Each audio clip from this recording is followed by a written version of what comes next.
At sa puntong ito, sayo kami ni Mata. Kaya nag-andami sa hikay ng pamangkin ng aking asawa. Kaya first birthday man niya karon, dili ginamawagtang ang lechon nga perting lamia. At dito, perti pala kong dukaa. Ako lang giagwanta kay wala man ko'y laeng ikatabang nila. Kay wala man ko'y kwarta.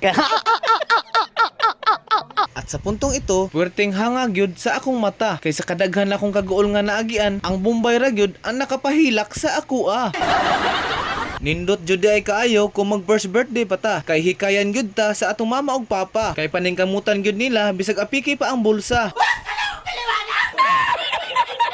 Ug nakahinumdum ko katong naghikaysad ko sa akong anak sa una. Nangita kog paagi para naasad ko'y ikahanda nila. Nangutang ra jud kog kwarta para na ako ikapakaon sa akong mga bisita. Tama kayo. Ako naman eh. At sa puntong ito, naluto na ang pinakaunang putahe kung magkumbira ka. At dito, hindi na ako nagpadugay-dugay pa. Bisag init pa kaayo, gilamo-lamo gyud nako siya. Kaya mauni ang resulta. Nagtuod jud kog mumho ang natagak ganina. Maong akong gireplay para maklaro sa inyo ha.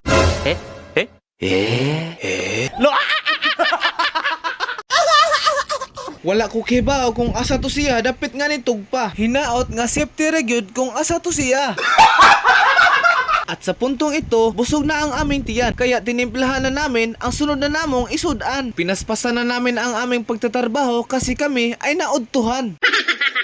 Og kung kinsa daytoy ganahan magpaihaw og magpalitsyon diha, kung takalan ninyong tawhana aron inyong masabutan. Si Reggie Cubuldi ay ang iyang pangalan. Saksi mo! At sa puntong ito, gituyok-tuyok na ito sa baga. Wala kaabot og usa ka minuto, naluto na dayon siya. Inana ra kadali na mo giluto kay basinyag malangay niya ta. Ug maoday ning bataa ang nag-birthday karong adlaw at nakalimutan ko kung unsay tinuod pangalan ani niya. Agay! At sa puntong ito, giagdan ako sa iyang mama. Nagpauwaw-uwaw sad ko bisag baga kay naong ang iyang giagda. Dito, naniid ako kung asa ko suksok dapita. Bisan asa ko mulingi, ako ra yung asawa ang makita sa akong mata.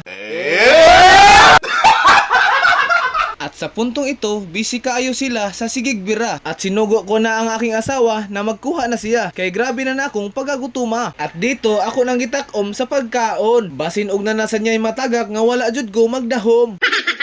Shout out sa day ko sa iyahang mama ug papa nga si Alfred Loro ug si Jenisa. Salamat kaayo nga inyo jud mi giimbita. Bisan pag dili pa mi ninyo imbitaron, magpabaga gyapon mi sa among naong. Kani nga video ni Anto Bananing Sabado, pizza 21. Ug pasensya kaayo karon pa ni na-upload nako nga video. Kay na-delete nako ang una nakong gitarbaho.